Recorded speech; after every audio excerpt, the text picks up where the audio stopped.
mga mamis and beba loves, magluluto ako ngayon ng pang Shanghai ko po. Yan nga po, ginisa ko na nga po yung giniling sa bawang at sibuyas. Gusto ko po kasi is ginigisa talaga siya bago ko po siya balutin sa lumpia wrapper para po mas malasa siya. Ayan nga po, yun po yung mga gulay po, yung patatas and carrots na chinap na po nung aking food processor, and then nilagyan ko na nga po ng pamintan durog para mas masarap ang lasa. And then yan nga po ang magic sarap na seasoning. Yan po yung secret ko para lalo sumasarap ang aking niluluto. At saka po konting oyster sauce. Yan po yung talagang pinampapalasa ko na lang. Hindi ko na po siya nilalagyan ng asin kasi ayoko pong maalat.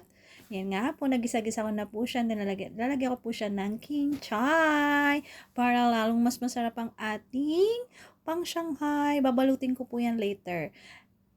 And then, tapos na nga po tayo sa pang Shanghai. Gagawa po tayo mga mamis ng jelly plan. Na-try nyo na po ba to? Since napanood ko lang din po ito sa TikTok, and then sa mga TikTok na dumadaan sa wall ko, and then yun, tatry ko nga po siya. Tingnan natin kung talagang masarap siya. 10 pieces po siya ng egg, yung gagamitin ko. Yan nga po, hiwa-hiwalayin ko po yung egg yolk. Yan na po, nahiwalay ko na siya. And then, lalagyan ko po siya ng gatas. Yung condensed milk po. Masarap po yung Jersey milk po na yan. May iba't ibang flavor siya, kaya yan yung gusto kong ginagamit po. Kasi sakto lang yung tamis ng gatas na yan. And then, Alaska Evap po, syempre, hindi mawawala yan.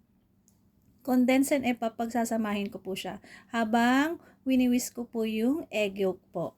Yan, tutunawin lang po natin yung egg yolk. Tutunawin talaga.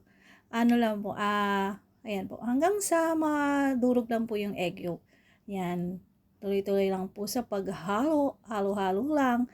And then, isusunod ko po dyan yung gelatin. Tutunawin ko po siya sa 4 cups of water, yung gelatin. Bago ko po siya isalang sa low, medium heat na apoy po. Yan po. Tunawin natin maigi para hindi siya magbuo-buo.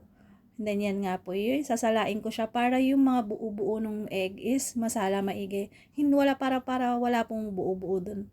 Yan nga po, pag na-mix ko na siya, halu-haluin lang po bago po siya isalang sa apoy po. Then, yan nga po, sasalang na natin siya. Ayan, tada! Yan po ang ating finished product ng jelly plan. O diba? Ang sarap-sarap niya, di ba? Mukha talaga siyang masarap. Hindi na siya mukha masarap. Promise, itry niyo po ito mga mamis. Ang sarap niya. Hindi nyo na kasi siyang i-steam. Hindi na kayo mahihirapan.